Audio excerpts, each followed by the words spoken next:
Hey guys, welcome to our channel. If you like the video, तो please like and share, and don't forget to subscribe to our channel and comment down all of your questions and suggestions. Thank you. दोस्तों, स्वागत है आपका अपने show परिचय में।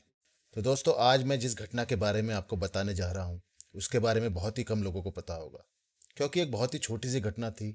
और आमतौर पर ऐसी छोटी मोटी घटना या न्यूज़ हमें दिखती है तो हम उस पर इतना ध्यान नहीं देते। लेकिन क्यों आज मैंने इसके ऊपर वीडियो बनाने के लिए सोचा, इसके पीछे दो कारण हैं। पहला कारण तो यह है कि ऐसी छोटी छोटी घटनाओं को हम अगर कवर नहीं करेंगे, उनके ऊपर ध्यान नहीं देंगे, तो इसके आगे चलकर हमें बहुत ही मुश्किल परिणाम भुगतने पड़ सकते हैं। अगर हमारे आसपास का वातावरण ही साफ नहीं होगा तो हमारे जीवन, हमारे शरीर और हमारे अपनों के लिए बहुत ही बुरा होगा। दूसरा कारण यह है कि मेरी खुद की कोशिश भी यही रहती है कि मैं अपने आसपास गंदगी ना फैलाऊं, अपने वातावरण को साफ रखूं और कूड़ा उसकी जगह पर डालूं, ताकि मैं एक अच्छी और क्वालिटी लाइफ जी सकूं और मेरे परिवार और मेरे अपने सभी एक अच्छी लाइफ, एक हेल्दी लाइफ जी सकें। मैं अक्सर ये देखता हूं कि बहुत से लोग इन चीज़ों पर ध्यान नहीं देते, कूड़ा इधर उधर फेंकते हैं, गंदगी फैला देते हैं, अपने घर को तो साफ रखते हैं लेकिन अपना घर का कूड़ा बाहर फेंक देते हैं। तो थोड़ी सी जागरूकता मैं सबके बीच में लाना चाहता हूँ, क्योंकि यह सिर्फ एक व्यक्ति की जिम्मेदारी नहीं है बल्कि सबके लिए फ़ायदेमंद है। अगर हमारे आस पड़ोस, हमारा वातावरण, हमारा पानी, हमारी हवा साफ रहेगी तो हमें भी सांस लेने में आसानी होगी और हम एक बहुत ही खुशहाल और अच्छी ज़िंदगी जी सकते हैं। तो दोस्तों, यह घटना इटली की है। लैम्ब्रो नदी उत्तरी इटली के लंबार्डी में स्थित है और यह एक बहुत छोटी सी नदी है जो आगे बढ़कर एक बहुत बड़ी नदी जिसका नाम पो है, पो नदी में जाकर मिलती है। यह नदी 130 किलोमीटर लंबी है और एरबा, एसो और मिलान जैसे शहरों के आसपास से होते हुए गुजरती है। अगर हम बात करें तो उत्तरी इटली के बाहर बहुत ही कम लोग इस नदी के बारे में जानते हैं। आज ही के दिन फरवरी 23, 2010 में कुछ ऐसा हुआ था कि नॉर्दर्न इटली, उत्तरी इटली के बाहर भी लोग लैम्ब्रो नदी के बारे में जानने लगे थे और इसकी काफ़ी चर्चा हुई थी। 23 फरवरी 2010 को कुछ अज्ञात लोगों ने लगभग 25 लाख लीटर डीजल और हाइड्रोकार्बन्स नदी में छोड़ दिए थे। इटली के शहर विला सेंटा के पास यह सब गंदगी नदी में छोड़ी गई थी, पर क्योंकि तेल पानी से हल्का होता है और पानी के ऊपर तैरता रहता है, इसलिए जो भी यह गंदगी थी, जो भी हाइड्रोकार्बन्स थे, जो भी डीजल था, वह सिर्फ विला सेंटा के पास ही नहीं बल्कि पूरी नदी में फैल गया और वहां से यह पो नदी में भी जाकर मिल गया था। हालांकि जो भी लॉ एनफोर्सर्स थे, जो सिविल एक्टिविस्ट थे, उन्होंने बहुत ही कोशिश की इसको रोकने के लिए, पर उनके इतने प्रयासों के बाद भी यह सारा जो पॉल्यूशन था, जो पॉल्यूटेड चीज़ें थीं, वो पूरी नदी में पूरी तरीके से फैल गया था। इसके बहुत ही ज़्यादा नुकसान हुआ वहाँ की वाइल्ड लाइफ और वेजिटेशन को। रास्ते में जो भी वाइल्ड लाइफ पड़ी या नदी में जो मछलियाँ थीं, आसपास के जो भी वेजिटेशंस थे, सब तबाह और बर्बाद हो गए। ऑफिशियल्स के अनुसार तेल लंबाडा पेट्रोली रिफाइनरी, जो कि मिलान शहर से 30 किलोमीटर नॉर्थ ईस्ट में था, वहां से लैम्ब्रो नदी में छोड़ा गया था।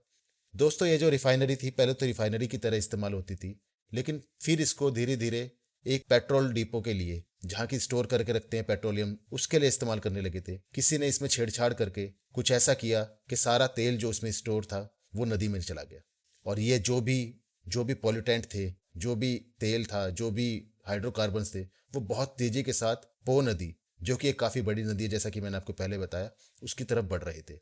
वहाँ के जो नागरिक थे, उनका कहना था कि पहले से ही जो नदी थी उसमें मछलियों की संख्या बहुत कम थी, लेकिन इस तेल के आने से और ये जो पॉल्यूटेंट्स आए, उनके आने के बाद तो बिल्कुल ही खत्म हो गई थी। मछलियां बची नहीं थी और भी किसी तरीके का जीवन उस नदी में जो भी था वो सब बर्बाद हो गया था। लोगों का कहना था कि नदियों के किनारे जितनी भी फैक्ट्रीज लगी हुई हैं, उनको वातावरण का सम्मान करना चाहिए और अपनी जो भी फैक्ट्रीज की गंदगी होती है उसको पानी में नहीं बहाना चाहिए। एक प्रॉपर डिस्पोजेबल प्लान बनाना चाहिए और जो भी एक सही तरीका है किसी भी वेस्ट को डिस्पोज करने का, उसी तरीके से करना चाहिए। दोस्तों, इस घटना के जो अपराधी थे उनको तो कभी पकड़ा नहीं जा सका, ना ही ये पता कर पाए कि किसने इसको ऐसा किया था, लेकिन इस घटना के जो आफ्टर इफेक्ट्स थे वो कई सालों तक देखने के लिए मिले। यह इटली में 21वीं सदी का एक बहुत बड़ा इन्वायरमेंटल क्राइसिस था। अगर हम अपने देश की बात करें, हमारे देश में भी आप देख लीजिए, जितनी भी नदी हैं उनके आसपास इंडस्ट्रीज, फैक्ट्रीज लगी हुई हैं और उनका कोई प्रॉपर प्लान नहीं है कि कैसे वेस्ट को डिस्पोज करना है। आमतौर पर हम देखते हैं तो वो सारा वेस्ट जो है नदियों में बहा देते हैं या फिर नालों में बहा देते हैं, जो कि जाकर नदियों में मिलते हैं और हमें ऐसा लग सकता है कि हमें इससे कोई फर्क नहीं पड़ता, पर अल्टीमेटली ये सब कुछ हमारे ही जीवन को प्रभावित करते हैं। इसीलिए जैसा कि मैंने पहले कहा, ये किसी एक व्यक्ति, किसी सरकार या किसी एक इंडस्ट्रियलिस्ट की जिम्मेदारी नहीं है कि वो ऐसा करे, बल्कि ये हम सभी की जिम्मेदारी है कि हम इस पे खुद कुछ काम करें। तो दोस्तों, आज यह वीडियो कोई बहुत बड़ा ऐसा तो नहीं था कि इसका किसी दुनिया के ऊपर बहुत बड़ा इम्पैक्ट पड़ा हो। हाँ, एक छोटे से शहर में इटली के ऊपर एक क्राइसिस तो था एनवायरमेंटल, लेकिन हमें इससे ये सीखना चाहिए कि ऐसे अगर बहुत सारे एनवायरमेंटल क्राइसिस जुड़ते चले जाएंगे तो आगे बहुत ही मुश्किल हमारे लिए होने वाली है। जबकि हमारे पास पीने के लिए पानी नहीं है, साफ हवा नहीं है, पॉल्यूशन इतना होता है, या आप अपनी ही सिटी को देखिए कि वहाँ कितना पॉल्यूशन है। तो इसी के साथ मेरी आप सब लोगों से एक रिक्वेस्ट है कि प्लीज अपना और अपने वातावरण का ध्यान रखिए ताकि वो आपका ध्यान रखे। कल मैं फिर एक नया वीडियो लेके आऊंगा। तब तक के लिए धन्यवाद। Thank you very much.